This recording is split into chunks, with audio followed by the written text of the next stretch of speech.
सर्वमंगल मांगल्ये शिवे सर्वार्थ साधिके शरण्ये त्र्यंबकं गौरी नारायणी नमोस्तुते नारायणी नमोस्तुते।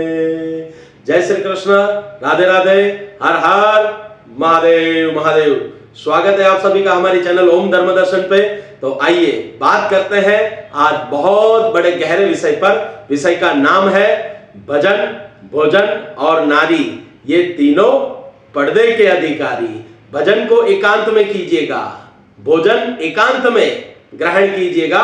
कहने का भावार्थ है जब कभी आप भोजन करें तो या तो कमरे को पर्दा कीजिए या दरवाजा बंद कीजिए, किंतु कीजिए बिल्कुल एकांत अवस्था में। और तीसरा, नारी, नारी तो नारायणी। नारी यदि आपके घर में माता, बहन, पुत्री या पत्नी कोई भी हो, उन्हें मर्यादा में रखिएगा। कहने का भावार्थ आगे मैं विस्तार से समझाता हूं, तो सुनिएगा। सबसे पहला जो विषय है वो है भजन को एकांत में करने के लिए क्यों कहा गया है। भजन एकांत में करने का पहला ही मतलब ये निकलता है, आप और आपके आराध्य, सिर्फ आप और आपके आराध्य के अतिरिक्त और कोई अन्य व्यक्ति या कोई दुनिया आपके मन की बात, आपके दिल की बात सुन ना पाए। भगवान के सामने जब कभी भी आप बैठे तो दिल से बात कीजिएगा, मुख से बात करने के लिए तो जमाना है। भगवान के सन्मुख जब कभी बैठे, शांतिपूर्वक मन में धैर्यता, हृदय में धैर्यता और अटूट विश्वास के साथ बैठे। आपके मन में क्या चल रहा है, आपके मन मस्तक में क्या चल रहा है और आपके मन मंदिर में क्या चल रहा है, वो मात्र और मात्र आप और आपके भगवान ही जानते हैं। इस बात का विशेष रूप से ध्यान रखिएगा, तभी जाकर आपकी प्रार्थना ईश्वर सुनेंगे। अब दूसरे विषय पर बात करते हैं, तो भोजन। भोजन को एकांत में ग्रहण करने के लिए क्यों कहा गया है। भगवान ने सभी को, सभी के कर्मानुसार कुछ ना कुछ, किसी को ज्यादा किसी को कम दिया जरूर है। कहा जाता है, सृष्टि का एक नियम है कि कीड़ी को कण, हाथी को मण देने वाले दातार पालनहार भगवान श्री हरि सभी का ख्याल रखते हैं। तो आप अपने घर में जब कभी भी भोजन करने बैठे तो ये बात जरूर अवश्य ध्यान रखिएगा, या तो जिस कक्ष में बैठकर आप भोजन कर रहे हैं उस कक्ष का दरवाजा या तो बंद कर दे और या फिर कोई पर्दा कर दे। बाहर से आने वाला कोई भी व्यक्ति हो, आपके भोजन की थाली पर यदि उसकी दृष्टि पड़ेगी तो वो भी भोजन का अधिकारी कहलाएगा। ये पहला नियम है भोजन का, अन्नपूर्णा के वरदान के अनुसार। इसीलिए कहा गया है भोजन शांतिपूर्वक करें और एकांत में करें।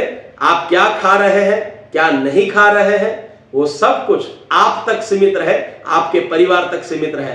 कहा जाता है अच्छा भोजन करेंगे और किसी ने देख लिया तो खामखा कहीं ना कहीं कोई ना कोई नजर लग जाती है।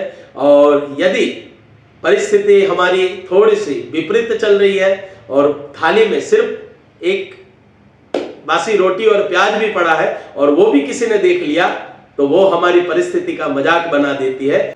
इसीलिए कहा गया है भोजन को एकांत में कीजिए और पर्दा करके फिर कीजिए। तीसरा विषय है नारी तो नारायणी। नारी को मर्यादा में रहने के लिए क्यों कहा गया है। ये बात हमारे बड़े बुजुर्गों ने हमें काफी वक्त पहले बता दी थी, लेकिन हम आज की युवा पीढ़ी है कि कुछ विश्लेषण करना ही नहीं चाहते हैं। यदि आप विश्लेषण करेंगे इस विषय पर तो जरूर से वचन देता हूं, आने वाला समय आपका होगा। और नारी तो नारायणी, आपके, मेरे या समाज में रहने वाले प्रत्येक पुरुष के, प्रत्येक व्यक्ति के घर में माता, बहन, बेटी, पुत्री, पत्नी, नारी तत्व जरूर है। नारी चाहे आपकी पत्नी हो, नारी चाहे आपकी पुत्री हो, नारी चाहे आपकी बहू हो या नारी चाहे आपके घर की कोई भी सदस्य हो, मर्यादा में रहना सिखाइएगा। क्योंकि मर्यादा तो भगवान राम ने भी निभाई थी, तो हम तो फिर भी मनुष्य हैं। यदि भगवान मर्यादा का उल्लंघन नहीं करते तो हम मनुष्य उन मर्यादाओं का उल्लंघन कैसे करें जिन मर्यादाओं की रचना ही हमारे पूर्वजों ने और हमारे ईश्वर ने की है। कहा जाता है कि जिस घर की नारी मर्यादा में रहती है, जिस घर की नारी मर्यादा का पालन करती है, उस घर के सभी पुरुष सर ऊंचा करके दुनिया में चलते हैं। शास्त्रों के अनुसार माना जाता है पुरुष घर की छत है और नारी घर की जमीन है, और उसी जमीन में खेलने वाले वो बच्चे आपको देखेंगे, आपको समझेंगे और आपको ही अनुसरेंगे। इसीलिए कहा जाता है नारी तो नारायणी। बच्चों के आचार विचार संस्कार और उस घर का प्रत्येक भविष्य नारी ही निर्धारित करती है। पुरुष मात्र और मात्र रक्षा और पालन, ये दो कार्य जरूर करता है। तो कृपया इन तीनों के बारे में विस्तार से हमने समझाया, और हमारा कार्य, हमारा प्रयास और हमारा ये ब्लॉग आपको कैसा लगा जरूर से कमेंट में बताइएगा। हम सभी आपके धन्यवाद करते हुए इस ब्लॉग को यहीं पर विराम देते हैं, और आगे बहुत जल्दी आपसे मिलेंगे एक नए ब्लॉग के साथ।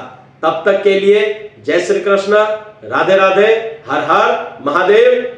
ओम अम्बे अम्बे अंबिके श्री चंडी के चंडालिके, नव चंडी मां, नव दुर्गा मां, नव देवी मां सरस्वती, महालक्ष्मी मां भैरवी, तारा देवी त्रिगुणात्मिका, आद्य शक्ति मां अंबाजी नव दुर्गा नमोस्तुते।